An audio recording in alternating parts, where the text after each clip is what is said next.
Most people know how Jesus died. Almost nobody knows what happened to the men who watched it happen.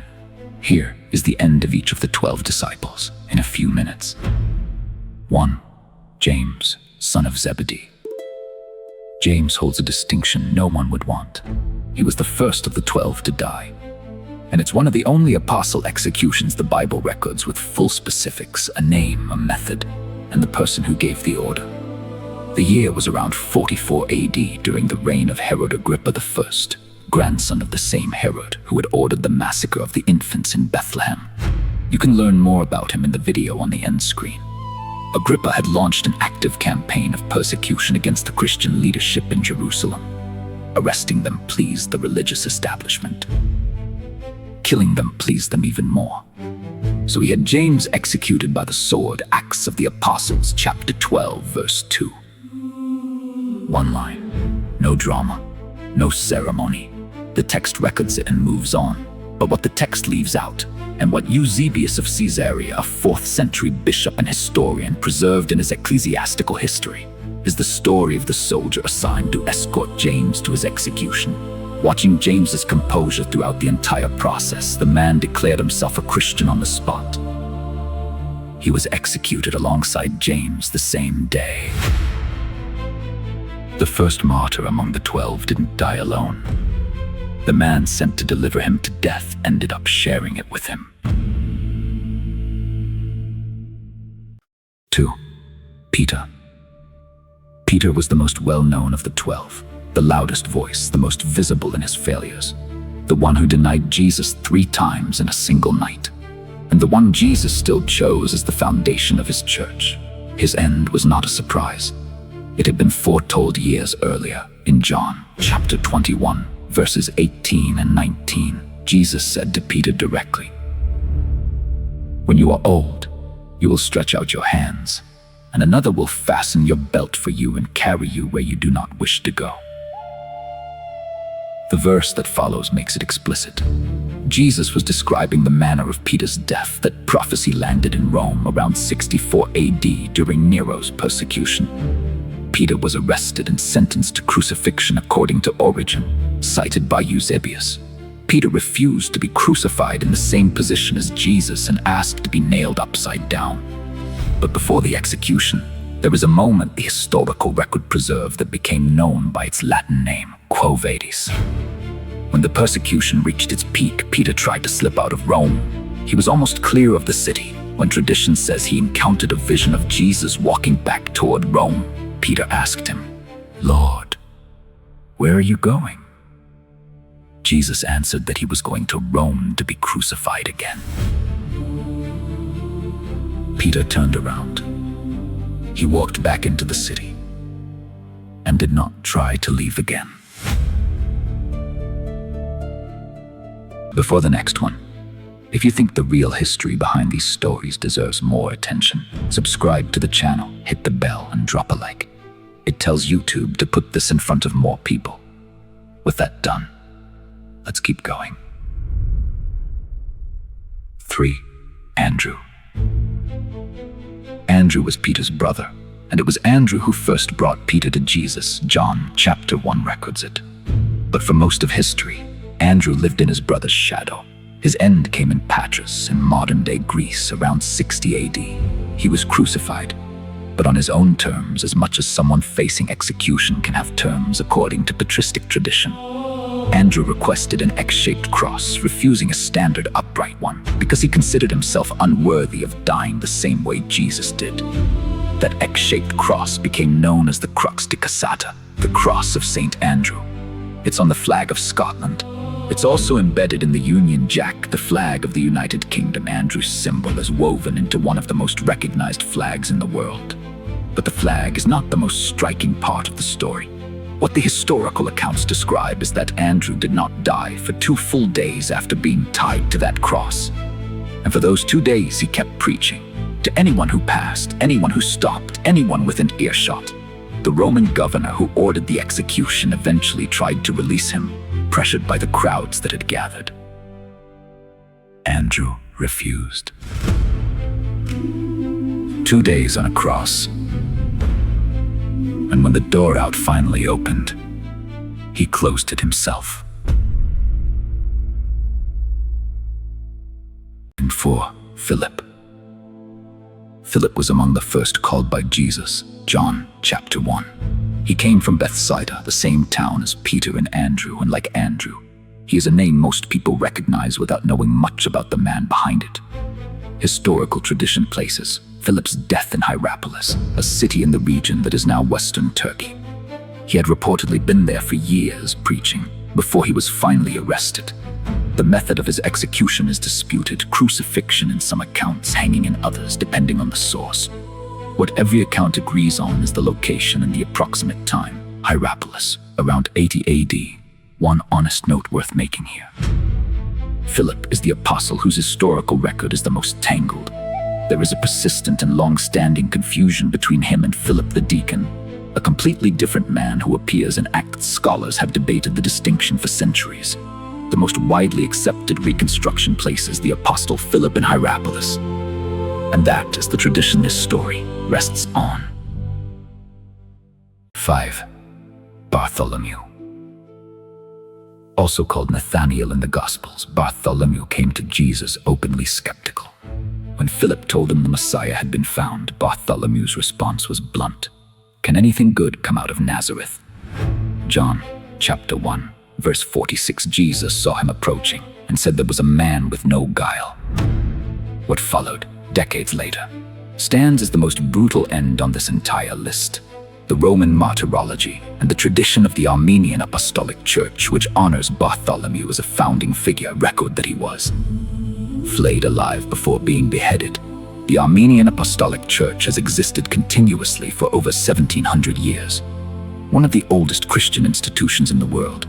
It does not treat this account as folklore. It treats it as history, as the foundational moment of its own existence. Bartholomew began his story doubting that anything good could come from Nazareth.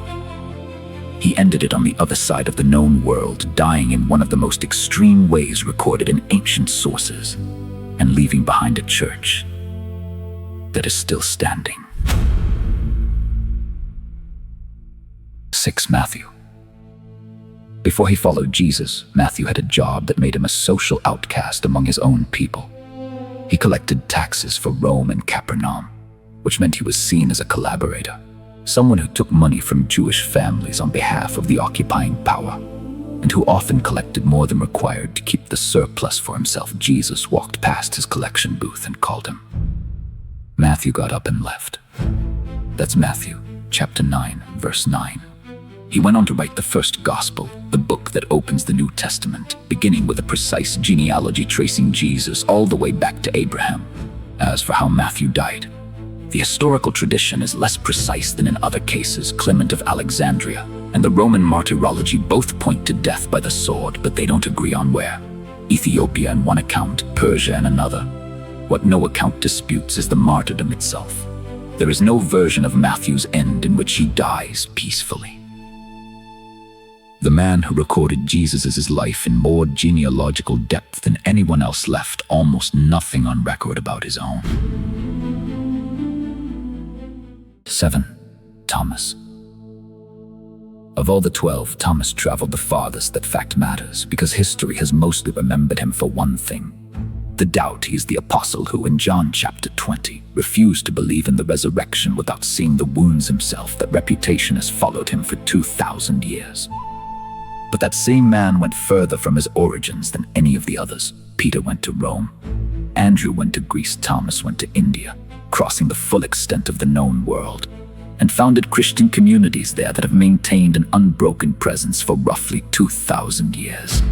When Portuguese missionaries arrived in the 16th century, they encountered an established Christian population along the Malabar coast.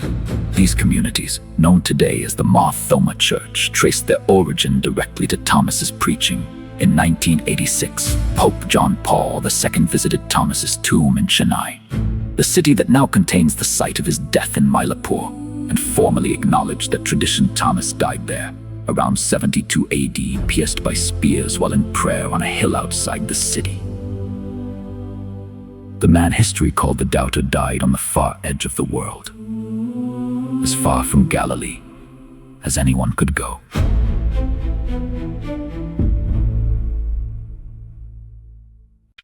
8. James, son of Alphaeus. There is more than one James among the 12, a source of constant confusion. This James, son of Alphaeus, is sometimes called James the Less to distinguish him from James, son of Zebedee, the first martyr on this list. He became Bishop of Jerusalem, the leader of the Christian community in the very city where Jesus had been killed. The visibility was extreme. So was the risk. Around 62 AD, he was brought to the top of the temple and thrown off. He survived the fall. He was stoned. He was still alive. A man at the scene then used a fuller's club, a launderer's heavy wooden rod, to deliver the final blow. What separates this account from the others on this list is that it does not depend on Christian sources alone. Flavius Josephus, a first-century Jewish historian with no stake in the Christian movement, recorded the death of James in his Jewish Antiquities, Book 20, Chapter 9, Verse 1. He describes him as the brother of Jesus, who was called Christ, and states that he was condemned by the high priest Ananus and stoned. A non-Christian historian writing in the 1st century independently confirmed the death of one of Jesus' closest followers. That carries a different kind of weight. 9. Simon the Zealot. The title Zealot was not a personality description, it was a political identity. Zealots, from the Greek zealots, were members of a 1st century movement that advocated armed, violent resistance to the Roman occupation of Israel. Not religious passion, organized, tactical opposition to an empire. Jesus recruited one of them into his inner circle and placed him on the same team as Matthew, a man who had been collecting taxes for that same empire. These two men, on opposite ends of the political spectrum of their time, lived and worked together for years. What that required of both of them, the text does not say. Historical tradition places Simon's death in Persia, alongside Judas Thaddaeus, whom we'll reach shortly. The Roman martyrology records the method as being sawn in two. That is the most extreme image on this entire list, and the source is presented plainly without elaboration. Despite that end, Simon himself is the most underdocumented of all 12. The New Testament mentions his name in the apostle lists and nothing else. The man who came to Jesus possibly expecting revolution left history with almost no story, only the manner in which it ended. 10. Judas Thaddaeus. Not Judas Iscariot, this is a different person. One of two men named Judas among the 12, which has caused confusion ever since. Judas Thaddaeus appears in the apostle lists in Matthew and Mark, and is also called Lebbaeus in some manuscripts in John chapter 14. He is the one who asked Jesus a question that cuts to the heart of the mission. Why reveal yourself to the disciples and not to the world? He reportedly went to Persia with Simon the Zealot, and according to tradition, the two were martyred together, same place, same time. The method attributed to Judas Thaddaeus varies by source, arrows in some accounts and axe in others.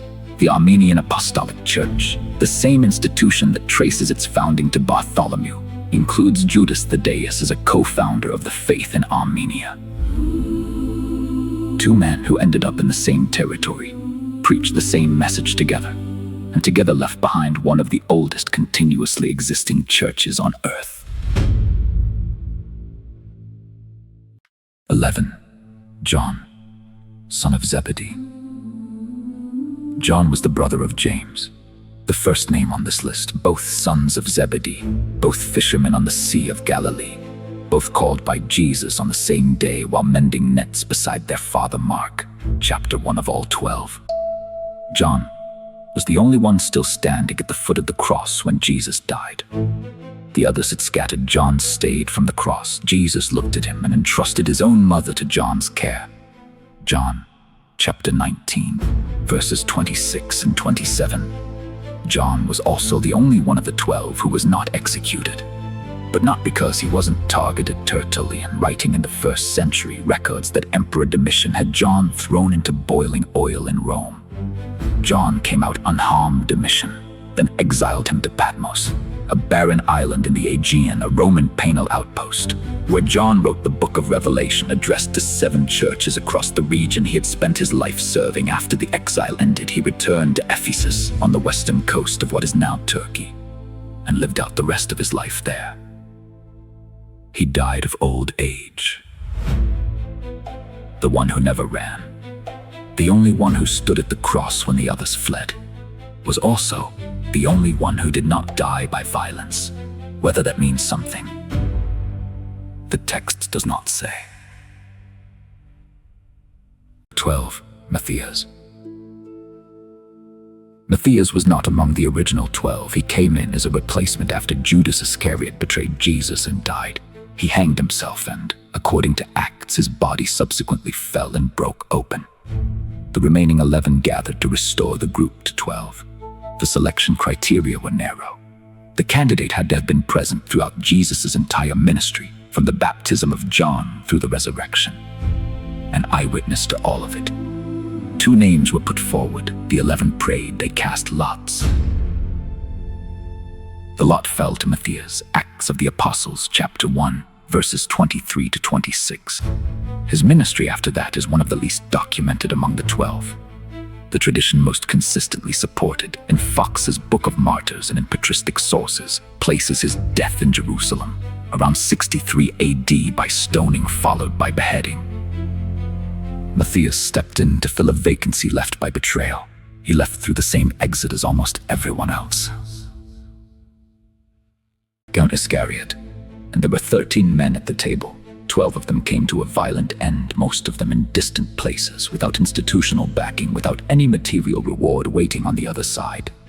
The one exception survived an attempted execution and years of forced exile, and still died far from home. The question these deaths raise isn't really theological. It's simpler than that.